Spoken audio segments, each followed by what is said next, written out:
This video covers how to approach solving for unknown variables in problems where an object is projected at an angle. The approach to these kinds of projectile motion problems is to break it up into the x and y components of the motion, and then to apply our motion equations to the various situations to solve for unknowns. In order to delve into this concept a little more, we're going to walk through a problem. A ball is thrown at 5 meters per second at an angle 30 degrees above the horizontal plane. So the information that we're given looks a little something like this. We have a ball that is projected at 5 meters per second, so this diagonal, and we know the diagonal is 30 degrees above the horizontal plane. And this question, part A, is asking us to find the initial x and y velocity. So in order to find the initial velocity in the x direction, we are going to treat this like a little triangle, and therefore we need to find the adjacent side's velocity, or in other words, the initial x velocity. We will then say that cosine of 30 equals vx naught over 5, and we can then solve, and we find that the initial velocity in the x direction is 4.3 meters per second. So in order to find the initial velocity in the y direction, we must use sine. So the relationship is sine of 30 equals vy naught over 5. So we can plug and chug, and we find that the initial velocity in the y direction is 2.5 meters per second. Now we are asked to find the time that it takes for the ball to hit the ground. To find this, we are going to analyze the y direction motion, and in particular, we are going to look at just the time or the interval of when the ball is going up to its peak. So these are the variables that we know, and we can use our equation v equals v naught plus a times t.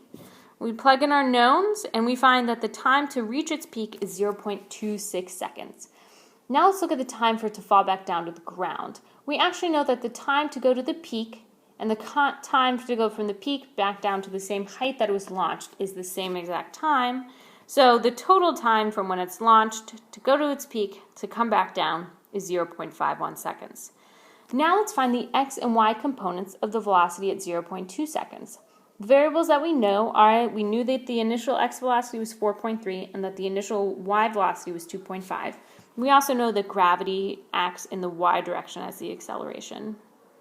Alright, so let's calculate velocity in the x direction first. We know that there's no acceleration in the x direction, so the velocity is constant. Therefore, the velocity at 0.2 seconds in the x direction is 4.3 meters per second, just like it was at the launch time. Alright, next let's calculate the velocity in the y direction. So since we know the initial y velocity, time, and acceleration in the y direction, we can use this equation v equals v naught plus a times t to calculate v. When we plug and chug, we find that the velocity in the y direction at 0.2 seconds is 0.54 meters per second. The last question we will address is how far away does the ball land? To do this, we simply need to know the x velocity and then the time that it takes for the ball to land. So in part C, we said, we said that it takes 0.51 seconds for the ball to land, and that the velocity in the x direction is 4.3 meters per second.